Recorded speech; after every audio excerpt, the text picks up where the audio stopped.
Thank you very much for the introduction. I'm really happy to be here. As everybody knows from the introduction, I'm a lactation biologist.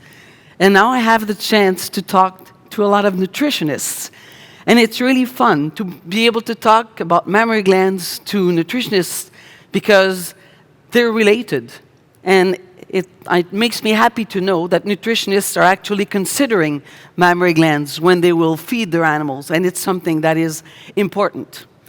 So let's talk about Gilt development, nutritional impact on mammary development at two different stages, in the prepubertal period, so the growing phase, and also in gestation. Okay, what do I want to cover today? Some basic knowledge, obviously, that you need to know about mammary development. Why is it important? Why do we even bother about it? When does it take place? What are some hormones that affect it? So I will talk briefly about estrogens, prolactin, and the growth factor, insulin-like growth factor 1. And you may look at me and say, I don't want to hear about hormones, I want to hear about nutrition. And I will tell you, some of these hormones will affect the nutritional treatment that you can use to stimulate mammary development. So you will have to listen to some of the hormone stuff. Then we will move on specifically. What do we know now about the effect of nutrition on mammary development in prepuberty and at the end of gestation? Then I want to cover two projects that I've done looking at the impact of body condition of the animal on mammary development, either in late gestation or at puberty or at mating, and end with some conclusions. First thing, I presume everybody knows, but I really wanted to emphasize when I start, the sow is not producing enough milk to sustain optimal piglet growth. If you take a baby pig and on top of the milk it's receiving from its dam, you also give it milk through a bottle. That piglet will grow more. So what is it telling us?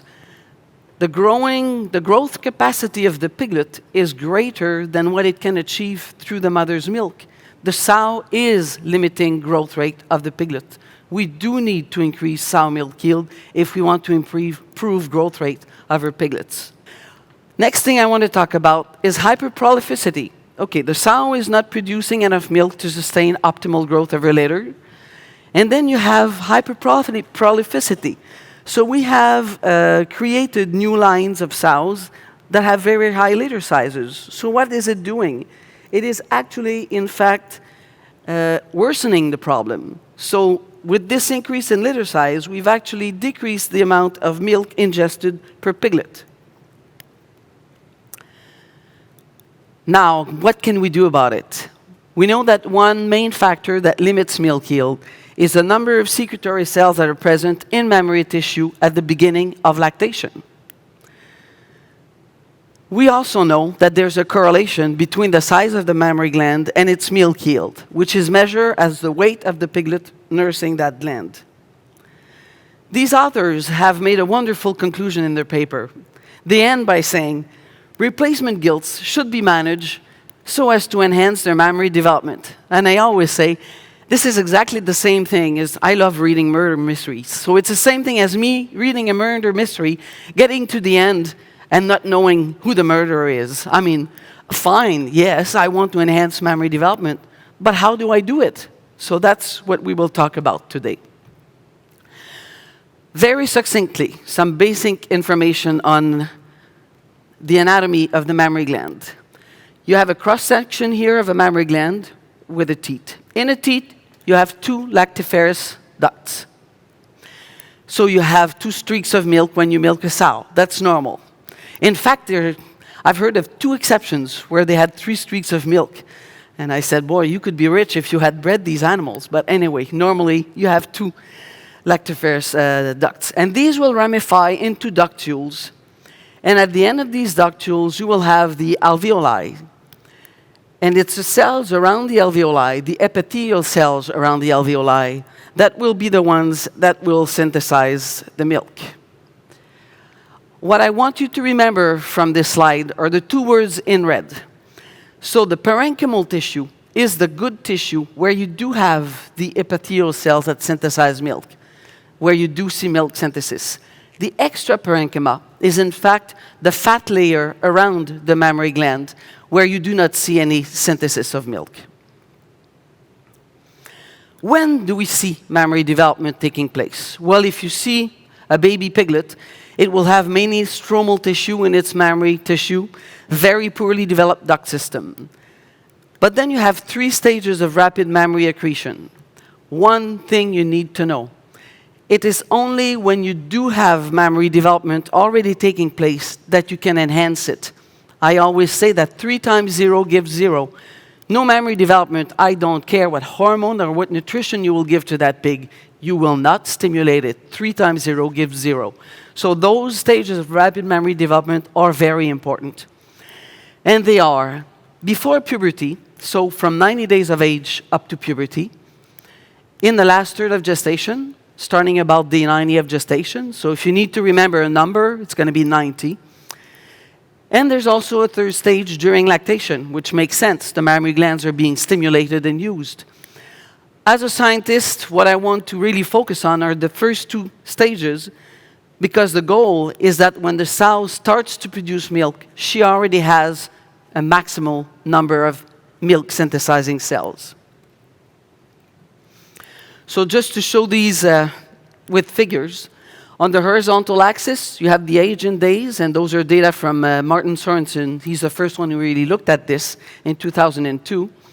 And on the vertical axis, you have DNA. DNA concentration here, with DNA, which gives you an idea of the number of cells that are present in the mammary parenchymal tissue. So as of 90 days of age, as I mentioned, nothing really happening. And then drastic increase in the number of cells in parenchymal tissue. Then the animal gets to puberty. What happens? At puberty, you start to have estrogens. What do?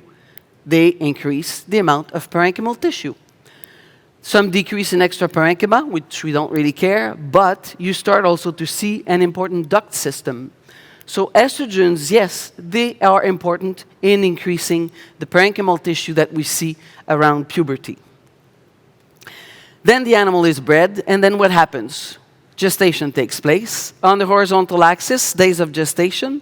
Again, vertical axis, DNA. So what we see, as I mentioned before, up to day 90, almost nothing in terms of mammary development. So it doesn't matter what you do to the animal up till then, it will not affect her mammary development in terms of feeding. But then, drastic increase. That's where we can try to steepen the slope and have an impact. If you go in lactation, as I mentioned before, the glands are being used and producing milk, and they will obviously increase in terms of size. So significant increase from days 5 to 21 of lactation in terms of surface area, weight of the mammary tissue, also changes in composition of that tissue. You see an increase in protein, also a decrease in fat, and a great increase in DNA. So the amount changes, the composition changes. Okay, what about hormones that affect mammary development? Estrogens, prolactin, IGF-1, as I mentioned before, are the ones I will focus on today. Well, they're the most important anyway. Estrogens, I talked about its role at puberty, but it also has a role in gestation.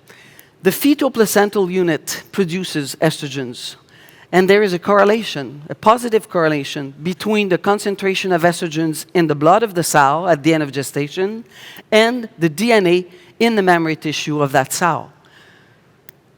So these authors have concluded, yes, estrogens have a positive effect to increase mammary development, and this could be done through prolactin receptors. Okay, prolactin. Let's move and talk about prolactin.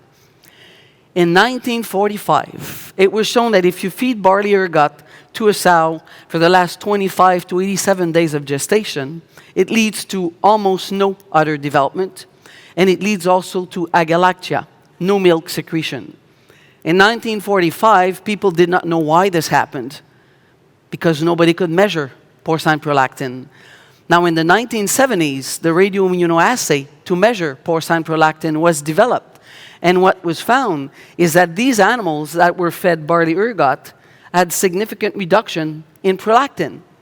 And this is why this negative impact on mammary tissue and on milk yield was observed.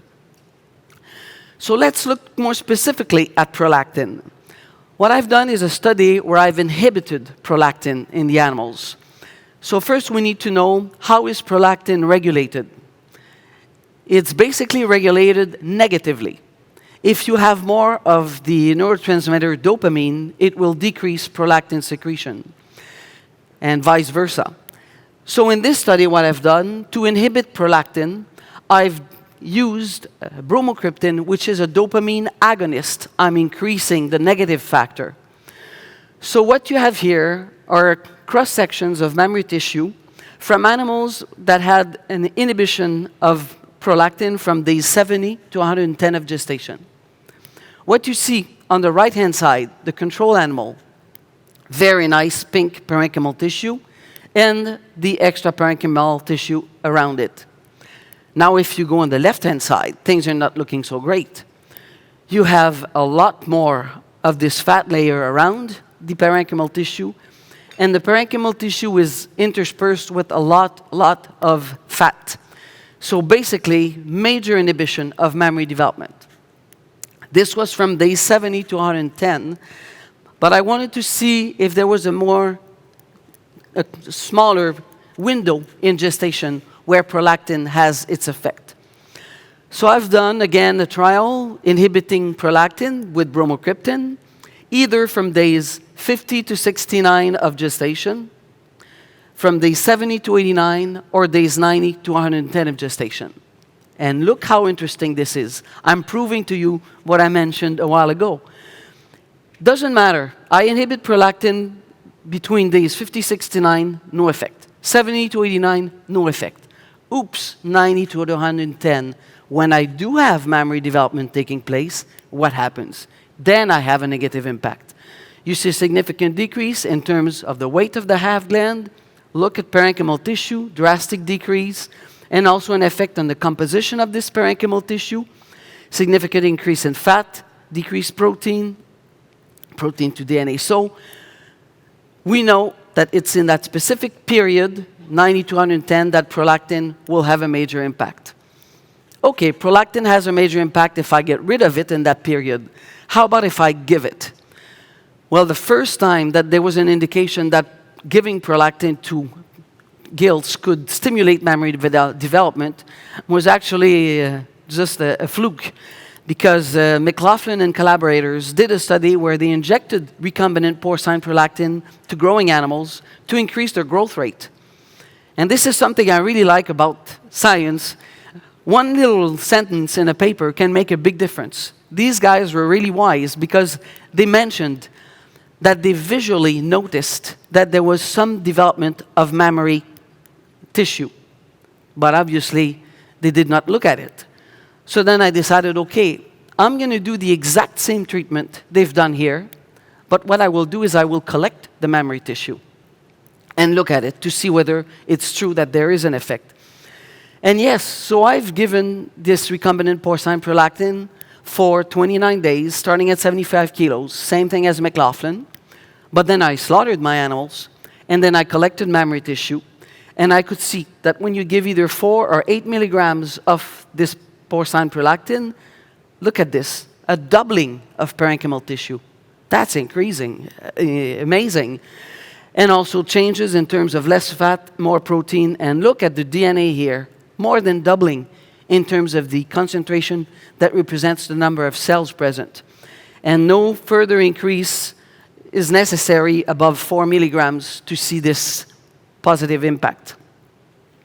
One thing I have to tell you, yes, we did see an increase in mammary tissue, and you could see it visually, same as McLaughlin, because this line is normally straight. The underline of your gilts at puberty is normally straight. And here you can see that it's not straight at all. You can visually see the development. But the other thing that we saw is that when we collected the mammary tissue, I don't know if you can see here, there's a little bit of lacteal secretions. So that leads us to wonder, what would happen if that sow would actually farrow? Would she give more milk because she had more mammary tissue? Or would the fact that she started producing lacteal secretions that early be negative? And I'm sorry, but I'm going to leave you hanging. You won't know who the murderer is because I don't have the answer to that question. So I would need to keep working for quite a few years. I keep telling my husband that I will retire someday. I don't know why. He keeps saying, no, keep working. So I may end up working a bit longer to find out some of these answers, which we don't have right now. What we've done more recently, there's no more porcine prolactin available. So what we've done is use a pharmacological agent, which is actually used in humans that have epilepsy. So this agent is a dopamine antagonist this time. So you want to get rid of the negative factor for prolactin synthesis. So in this case, we use domperidone, and in late gestation, we increase prolactin, again from days 90 to 110, using this dopamine antagonist. What happened? Increase in the alveolar volume of mammary glands, increase milk yield by 25% on day 14, increase weight of piglets in lactation, no change in milk composition. This is wonderful. If we can do this, we're in business. But it would be nice to find a way to do it commercially that would be easier than going through a vet to get a prescription to use a pharmacological agent. So what I've done, reading through papers, I could see that a milk thistle extract, which is called silymarin, which actually comes from a weed that you can see here, that extract increases prolactin concentration in rats and also stimulates milk yields in cows and humans. So I said, okay, wonderful. I will retire soon. So now you know it didn't work because I'm still standing here and doing more research. I fed this to sow for 4 grams per day in late gestation or throughout lactation. And yes, I did increase prolactin, but not enough to see any significant improvement in terms of milk yield. Now let's move to what we know about growth factor, IGF-1. Insulin-like growth factor 1 is in fact the mediator of action of somatotropin. So we increased its concentration by giving injections of porcine somatotropin. We've done this from days 90 to 110 of gestation. And when you look at the mammary tissue, you see significant increase in parenchymal tissue, also changes in composition of this tissue, less fat, more protein, more DNA, more RNA. RNA, why do we care? DNA gives you an idea of the number of cells. RNA gives you an idea of the metabolic activity of these cells. Now things are looking good. We have more tissue that has more cells that are more active. So this is really beneficial. Yes, we know that there's a positive effect of IGF-1 on both composition and amount of parenchymal tissue. So right now what is needed is for nutritional companies to look at ways to increase IGF-1 through feeding. I know that a company in Europe is currently working on that, trying to find feed additives that will stimulate IGF-1 in late gestating gilts and sows. And that's something that is, in fact, very important. Okay, now you have all the background with hormones that you need to go on and look at this next section on what do we know about the effect of nutrition on mammary development. When we look at the growing gilt, yes, feeding adjustments were made in the past years when you look at the growing gilt that will produce milk later on compared to a pig that will be eaten. There are some increases that were made in terms of amino acid and compared to the energy, increased calcium, phosphorus to help with the legs. Wonderful. Yeah, how about the mammary tissue? Have we really maximized the mammary development of these animals through feeding? And that is something that is crucial when you consider that the role of a replacement gilt is completely different from that of a growing pig. What do we know about feeding prepubertal animals? First, feed restriction. If you do a 20% feed restriction of the animals, I'm showing you here the growth rate just so that you have the information, but what comes next is most important because it's the mammary tissue. So obviously, you do a 20% feed restriction starting on day 90 of age, which is a crucial period, up to day 202 of age, which is puberty. You see a drastic decrease in terms of the weight of that animal at both times and the average daily gain. If you look at back fat thickness, exact same thing obviously happens, significant reduction in back fat thickness, at the end of the treatment, and in terms of total amount of back fat that this animal put on throughout gestation. Now, the interesting stuff. Mammary tissue. Significant decrease in extraparenchyma, doesn't really matter, but significant decrease in parenchymal tissue. Okay, a 20% feed restriction from day 90 to 202 causes a significant reduction in mammary parenchymal tissue. That is important. Another study was done by Martin Sorensen, and what he's done is, in fact, do a restriction in an earlier period, days 28 to 90, where you don't have any mammary development going on, or doing a feed restriction later on in that crucial period, starting at 90 days of age. In that first period, no effect on mammary development. So as I said before, when there is no mammary development, you can give prolactin, you can get rid of feed, it will not have an effect on mammary development because there was none going on. But if you start doing this in that second period, then you see an effect. You see that the ad lib animals had more mammary tissue with more DNA, more RNA. So you really have to be careful in that second period from days 90 to 170 or to puberty when you do any feed restriction. This is just for your information, so you can see some more data in terms of growth rate.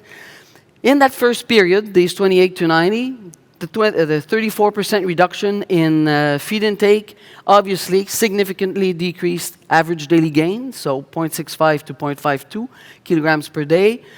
And when you look at the second period, going through a 26% reduction, irrespective of the previous treatment in that first period, you see a similar decrease in terms of average daily gain in these animals. Now, okay, I cannot do a 20% feed restriction starting at 90 days of age, but nowadays we have producers that tell us, my animals are growing too fast. I have leg problems, it decreases longevity in the herd, I need to do something. And the first thing, obviously, they look at is feed restriction. Can I feed restrict my animals? From what I see in your data, I can't. Okay. So what we've done is we've done a second project. And this project was done with Leanne Huber at the University of Guelph.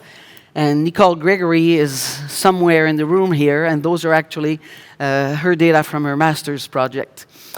So what we've done is done a feed restriction and fiber addition in that critical period, 90 days of age to breeding. First, we had the control animals fed ad libitum. Then we had a 10% feed restriction. Would 10% restricting feed intake be okay if we know that 20 was not previously? Then we redid the 20% feed restriction. And we had a treatment where we increased the fiber content in the diet by 25% to dilute the energy and feed this ad libitum to the animals. Just in terms of weight and back fat thickness, so you have that information, you see that the fiber treatment decreased the weight of the animals, but the 10% decreased it the same amount as increasing fiber, and the 20% obviously showed the lowest weight of these animals. And the same thing happened in terms of back fat of the animals, and average daily gain was also affected, but to a lesser extent than what we had in the previous study. That's important. It's important, why? Because then we looked at the performance of these animals. We did not slaughter them. We looked at the performance in the next lactation, and there was no effect in terms of milk yield. What we know, though, is that feed intake of gilts in that latest study was greater compared to that older study done in 2004. So in the most recent study, control animals ate 3.5 kilos per day of feed. In the older study, they ate 2.88. So a 20% feed restriction leads to a very different amount of feed being eaten per day. In most recent study, it was 2.7, and before it was 2.1. So what I'm telling you here is there may be a minimum amount of feed required. Here, in this case, giving 2.7 kilos per day, even though it was a feed restriction, was okay in terms of future milk yield. But if you look at the previous study, looking at 2.1 kilogram of feed per day, that was not enough. Now I have to tell you a very sad story. I had the wonderful twin experiment planned for this. Not only planned, I did it. The exact same dietary treatments that Nicole used in that study, I've used at Sherbrooke. And instead of letting the animals farrow, I was going to. Notice the verb. I was going to. I was going to slaughter the animals, look at mammary tissue. Then I would know. If there is no effect, which we saw now, on milk production, is it because there was already no effect on mammary development at puberty? Or because there was an effect and then it was countered in gestation through feeding? The sad story is, because of COVID, and please do not quote me on this, our wonderful administrators decided to stop everything. No consultation, no nothing. And I will never tell anybody that I did say that to you. We're in closed doors, but it was really a bad time. So $100,000, and the answer to that question, I will never know. I do not know. I had all these animals ready. They were going to be slaughtered 3 weeks later, and they shut everything down. So what we do know is that milk yield in the next lactation was not affected. So at least I can tell you, yes, if you go down to 2.7 kilos per day, it's okay, but 2.1 in the previous study was not okay. How about if we just restrict protein intake before puberty? Does it have an effect? Well, there was a restriction going from 18.7 crude protein to 14.4 crude protein, going from 90 to 202 days of age, did not affect mammary development. Okay. What else could affect it? I've done a project using flax.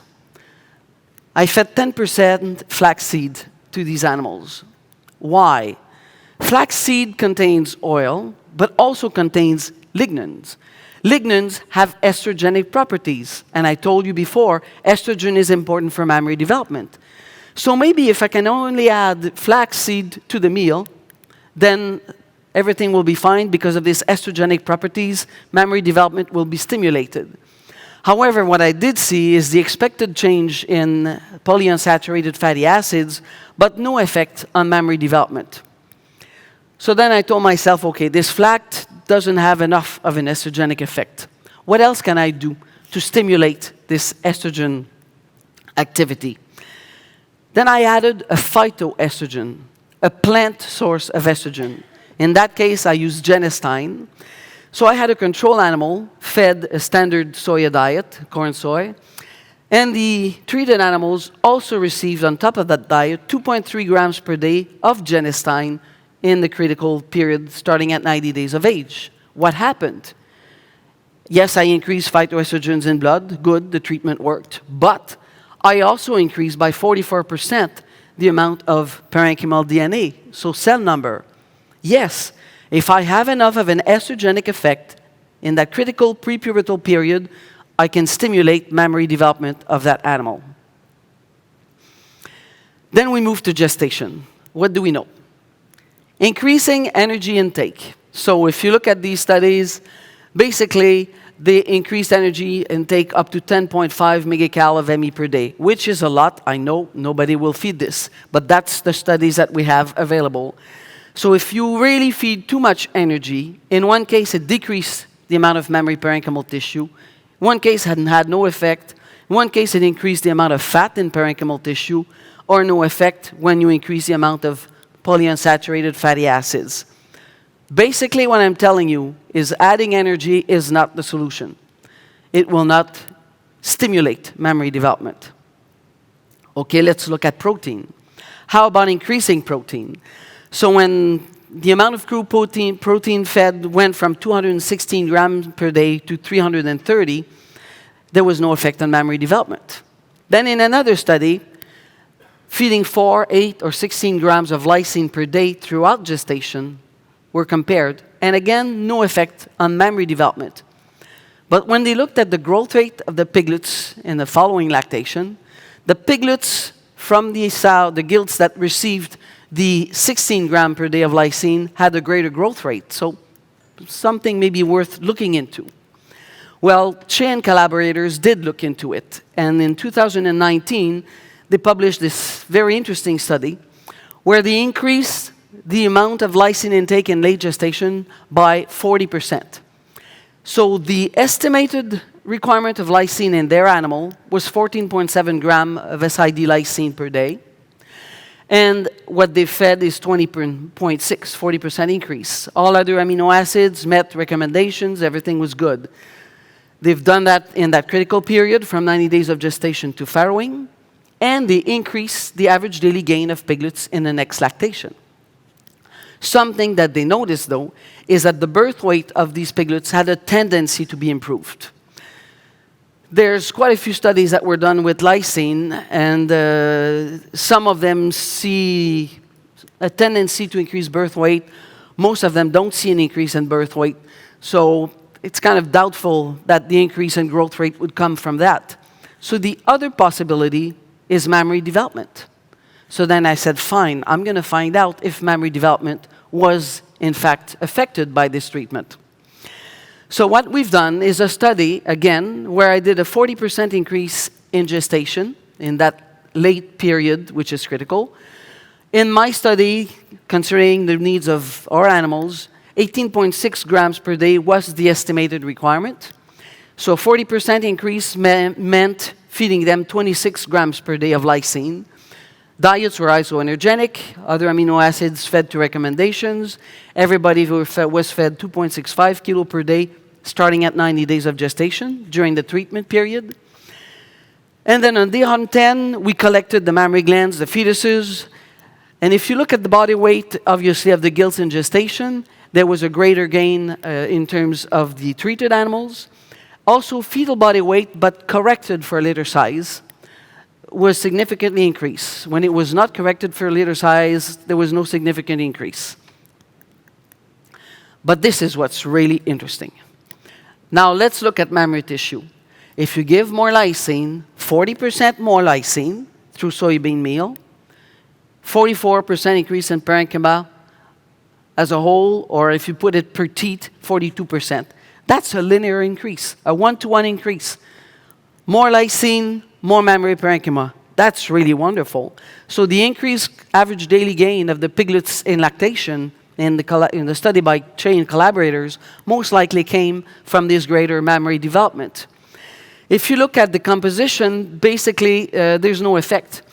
What you see in red are the significant effects, and total DNA was affected. Why? Not because the concentration was significantly greater, but because it's the concentration multiplied by the amount of parenchymal tissue. So total DNA, total RNA were greater just because there was more parenchymal tissue. It's really nice to know that what you do is being read by people who can do something about it. So 2 months ago, I got a phone call from somebody who I will not name. No, I will not name either the person or the company, but a nutrition company in the States. Right after I published my paper, they said, oh, this is good. They are right now trying this with 100 animals controlled, 100 animals treated. I cannot do this at Sherbrooke. We do not have the animals to do that. We have, if we're lucky, 100 animals total. So sometime late fall or late winter, I will know if using that exact treatment has an effect in terms of growth of the baby pigs. So if I come again some other time, I will let you know. Hopefully my voice will be better by then. Okay, now let's move to whatever else we know about feeding and gestation. If you give flax, again, for the estrogenic effect, I gave flax seed at the end of gestation throughout lactation. Did not affect the milk yield of that sow, growth rate of her piglets, no. But when I took the baby pigs, female baby pigs born from that sow, and I looked at their mammary glands at puberty, I saw 31% increase in parenchymal mass. That is great. Means I actually have more work, can you believe it? Because that's a whole other avenue. In rats, it's been shown. In utero effects can be seen on mammary development later on. And now we see, okay, pigs are the same. So we could do something to the animal in utero that will translate into greater mammary development after they're born. It's really interesting. Last thing I want to talk about, two projects on the effect of body condition and mammary development. The first time we knew that there was an effect is in 1991, where Head and collaborators have compared animals. I think this is so funny. You know, when we say everything is relative, they said that their 25 millimeter animal was normal and the 36 millimeter animal was fat. Well, thank you, but from what I look at, 36 millimeters is obese. Nobody has a 36 millimeter animal. I hope you don't. And 25 millimeters is actually fat.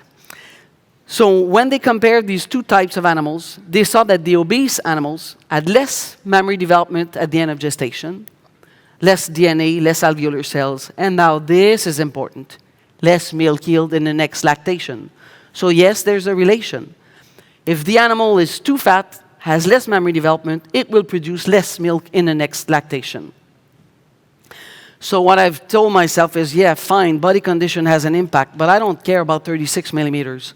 How about doing it with body condition that we do see in the field? So I've compared body conditions that you do see in the field at 2 times of the animal's life, either at mating or at the end of gestation. We'll start with the study looking at the end of gestation back fat. So I started with animals with around 16.4 millimeters of back fat at mating. Everybody was the same. I fed them the same type of feed in different amounts to achieve 3 types of animal at the end of gestation. My fat animal, averaging 22 millimeters, but it went from 21 to 26.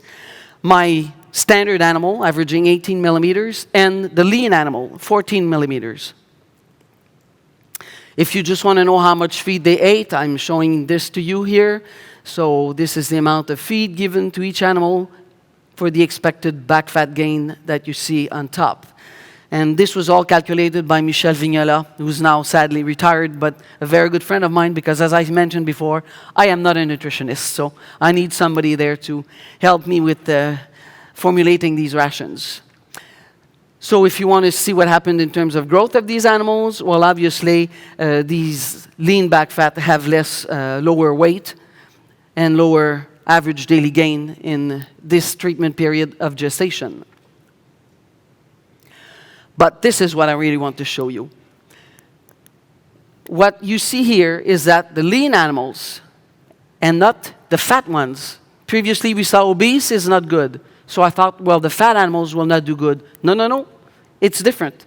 I think science is amazing because it proves you wrong sometimes. So it keeps us, on our toes. In this case, it's not the fat animals that were not doing good. It's the lean animals. So 12 to 15 millimeters of back fat is not enough at the end of gestation. Look at the mammary development, much lower. Not much effect on its composition, but less mammary development. Then I did another study.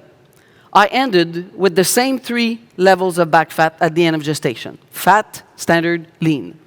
But for a different reason. Because at mating, they already differed. So they had already an effect starting gestation. And then in my head, I figured it won't make a difference. I will have the same result. Just wait and see the next slide. Okay, feeding regimen. This is the amount of feed that the animals were receiving. In each case, we increased by 1 kilo starting at day 101 for the last 10 or so days of gestation. And in terms of the growth rate of these animals, obviously, significant difference with the treatment and significant difference in terms of average daily gain of these animals. If you want these numbers, I can send you the PDF of this later on, but just so you know, the information is there. Now, this is what I wanted to get to. Look at the mammary tissue. In that first study, the lean animals had less parenchymal tissue. Here, everybody is doing fine. Everybody has enough parenchymal tissue. Yeah, but they have the same levels at the end of gestation. Yes, but because of a different reason. They started already with less back fat, and they were just maintained at this level throughout gestation. So in this case, what happened? The parenchymal amount did not vary, but the composition of the parenchymal tissue varied. You can see here differences in dry matter and fat, protein, and DNA due to back fat thickness. If somebody would ask me, okay, you've done these 2 studies. What can I, remember from this? What's most important? What I will tell you is that feed intake in gestation does seem to be more important than the back fat at mating when you look at the amount of parenchymal tissue. And in my mind, the amount of parenchymal tissue is more important than the composition of that tissue.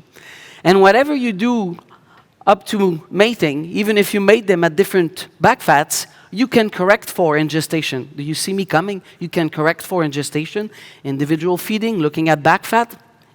We have no way. There's no way that's where we need to go. You need to make sure that the animal has enough back fat at the end of gestation, and this can be done through feeding and looking at the requirements of each individual animals.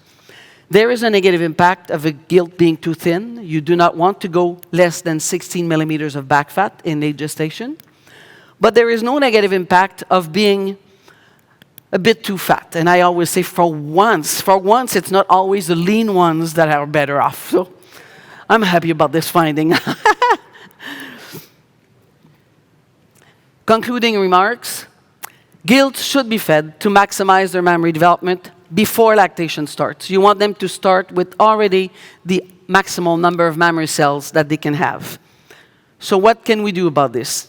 In pre-puberty, before 90 days of age, I don't care what you do for the mammary tissue, really doesn't matter.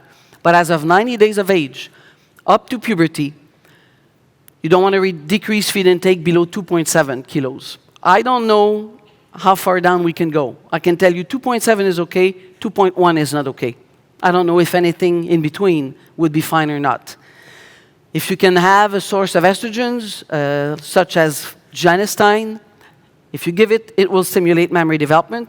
If you can find a way to increase prolactin, that will have beneficial effect on mammary development at puberty. Then we move to gestation, starting again at 90 days of gestation. Before that, I don't care what you do, will not affect the mammary development. But when you start at 90 days, you have to be careful. You don't want to overfeed energy. You don't want to decrease prolactin. Obviously, giving ergots is not a good idea, which obviously nobody does. But if you can even increase prolactin, that will be beneficial. And if you can increase insulin-like growth factor 1 through nutritional means, that would be really advantageous.